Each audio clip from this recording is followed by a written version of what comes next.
Welcome to the $100 MBA Show, and today is a Q&A weekend episode where we answer your questions right on the show. I'm your host, your coach, your teacher, Omar Zinholm. I'm also the co-founder of the $100 MBA, a complete business training and community online. Today's question comes from Joanna, and Joanna asks, how to deal with difficult clients. Joanna used our Speak It option on our show page to record her question, so we're going to play her question right on the air. You too could submit a question using the Speak It option. Just visit 100mba.net/show to submit your question. Now, Joanna actually has two parts to her question, but we're going to tackle her first part today, and then next weekend we'll take care of part two. So let's hear Joanna's question. Hi guys, this is Joanna here. I just want to thank you first off for this wonderful podcast. I'm absolutely addicted to listening to you. I love your content and it's amazing. It's helping a lot.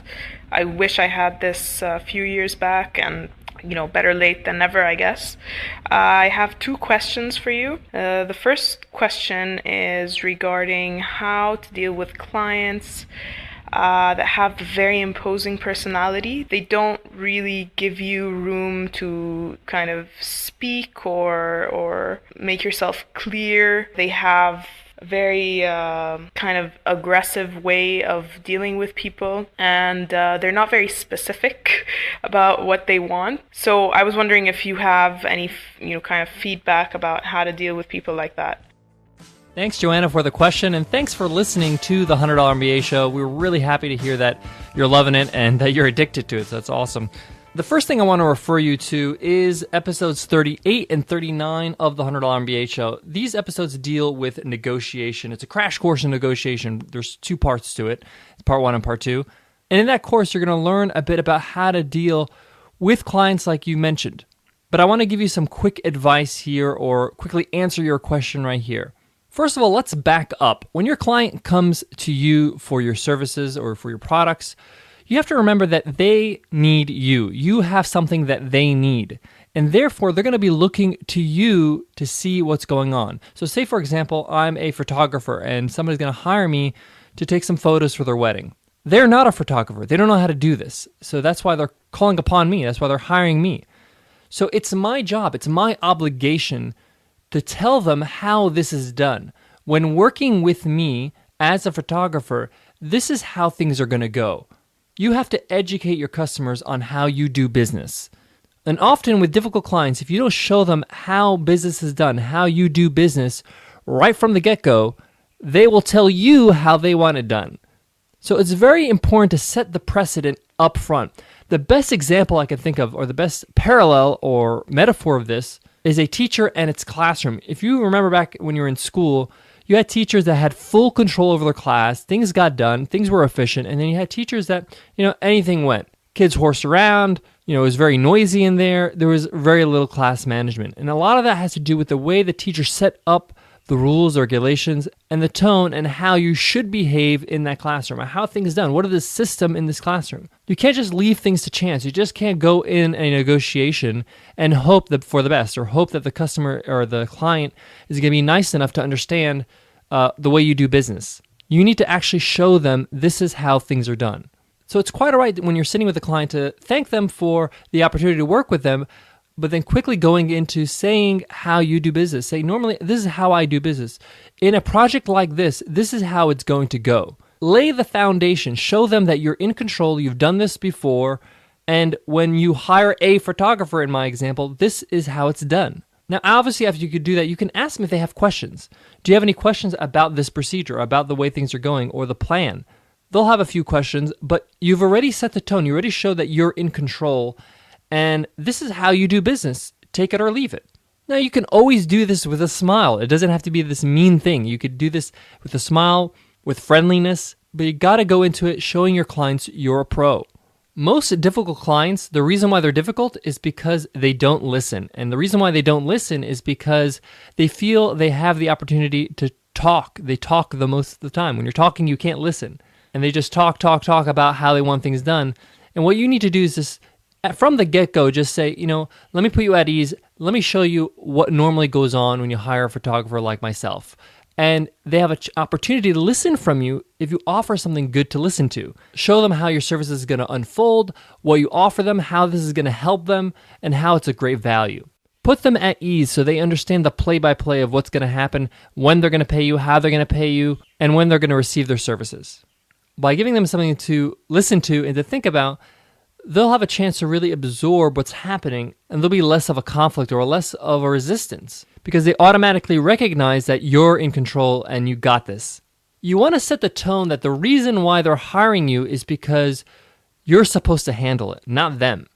You're supposed to be in control. The reason why they hired you is so they don't have to worry about it. The work is done and they just pay you for your services.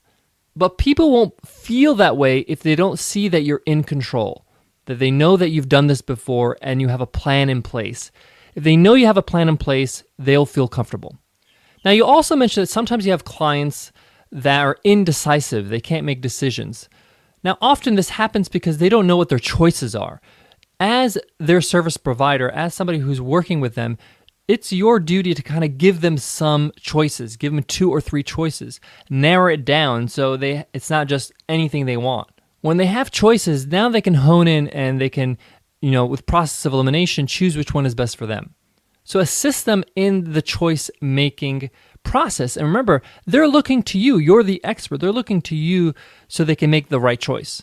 So if you want to make a recommendation, if you want to say, if I were you, I would go with this, but it's up to you, they may just go with your choice because they trust you as the expert. We also have a blog post at 100mba.net called How to Negotiate Like Frank Underwood. Frank Underwood is a character from the Netflix show House of Cards. And he's a master negotiator, and we give some examples. And I actually provide some scripts that you can use when you're negotiating, when you're setting the tone. This takes some practice to feel like you have the reins, that you really are in control of this whole process, and you have the confidence to present it that way. You could check that blog post out in our show notes for today at 100mba.net/MBA106. All right, Joanna, thanks again, and I hope that answered your question. We'll take care of part 2, or the second question you have, in next week's Q&A weekend. Guys, I have 2 quick announcements, or 2 things I want to say to you. The first thing is I want to really, really thank you guys for all your support, all the ratings and reviews you guys sent on iTunes, you guys subscribing, listening to the show every day. It means a whole lot to me and Nicole. And we want to give you a special thank you because earlier this week, Nicole and I found out that iTunes has chosen us as a Best of iTunes podcast, which is a huge, huge accomplishment. There are very few podcasts that get selected every year. We got chosen as one of the best recent debut podcasts for 2014. And in all honesty, it is due to you, our listeners, listening, subscribing, giving us iTunes ratings and reviews. It's incredible, and we are very, very grateful for having you, and we recognize the fact that without our audience, we do not exist. There's no reason to exist without somebody listening to you. So thank you so much. We are dedicated to providing this show for as long as we can. We want to keep on adding value and keep on growing. So please, please keep spreading the word so we can keep on getting accolades like these and sharing them with you. So thank you so much again. The second thing I want to announce is that we're going to be a part of a pretty big event coming up in April of 2015, and it's called the Instigator Experience. I highly, highly recommend you check it out. It's at theinstigatorexperience.com. This is a 2-day event that was started by a fellow podcaster and friend, Srinivas Rao, who has a podcast called The Unmistakable Creative, one of my favorite podcasts. This is a very unconventional event, and he called upon us to be a part of this event, and I'm going to be there. Nicole's going to be there. We're really looking forward to adding value to the event, and we'd love to see you there. The thing is, it's a very exclusive event. They only take 60 people, and you have to apply. The reason why I'm mentioning this to you is because applications open up December 15th, and I would love for any of our listeners to apply and be there. I would love to see you there because I know it's going to be a very, very special event. This is not about inspiration, it's about taking action.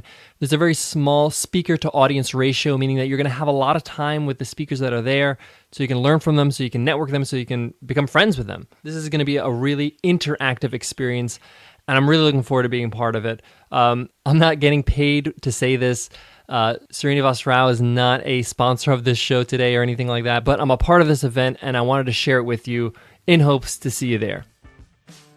All right, guys, I want to leave you with this. Sometimes you're going to have difficult people as your clients or potential clients. And sometimes you got to make the choice. Is this person too difficult for me? Meaning that, are they worth my time? Not every client is meant to work with you. One of the best things about being an entrepreneur is that you could choose who you work with. So make sure you're choosing the right people that, one, make you excited to work with them. You don't want to take on clients that drag you down and make you feel like you hate what you're doing. What's the point then? I know sometimes that's scary, turning down work, but often when you say yes to people that you don't want to work with, that means you're going to say no to somebody else. That means that you're not going to be available to say yes to those who you want to work with.